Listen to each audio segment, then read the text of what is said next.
Assalamualaikum warahmatullahi wabarakatuh. Saya Rizal Winarta, absen 32. Di sisi balong loba sato anu ngadon imah-imah nyerieun liang di dinya.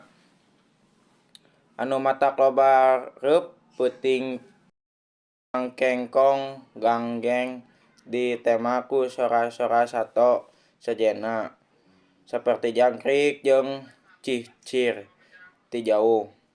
Malah sora beuki oge aya. Kama peuting harta lama keur hade poena. Sakadang bangkong anu matu di sisi balong teu eureun-eureun.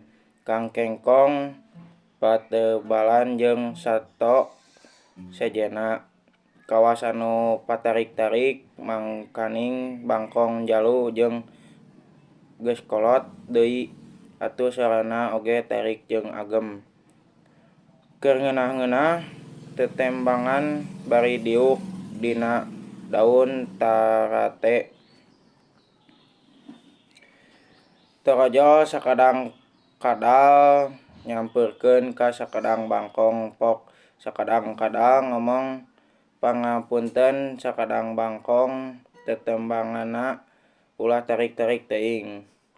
Naha sora-sora kuring anu tembang kuring naha make ulah tetembangan tebal sakadang bangkong. Lain ulah tetembangan ngan ulah tarik teuing kita malah mun bisa tetembanganna ulah di dieu ceuk sakadang kadal deui.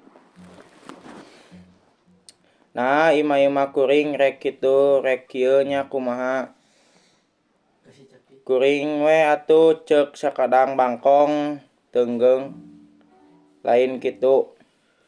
Anak kuring keur gering beristirahat tapi ayeuna teu bisa sare.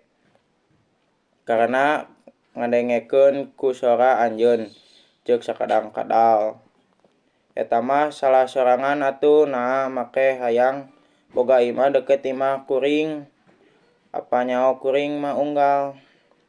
Unggal peuting oge sok tetembangan maksud kuring teh lain nyaram tetembangan ngan peuting ieu mah sapeuting we tetembanganna ulah di dieu.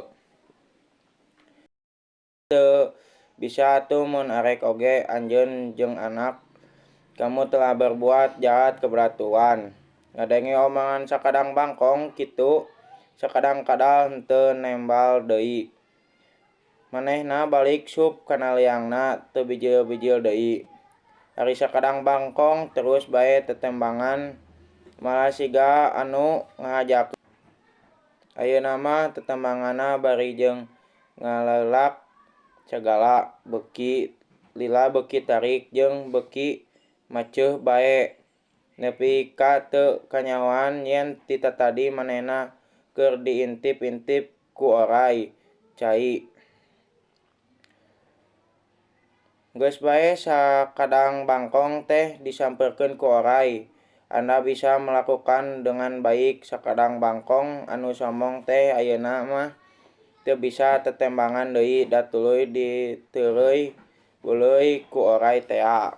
Sekian dari saya. Wassalamualaikum warahmatullahi wabarakatuh.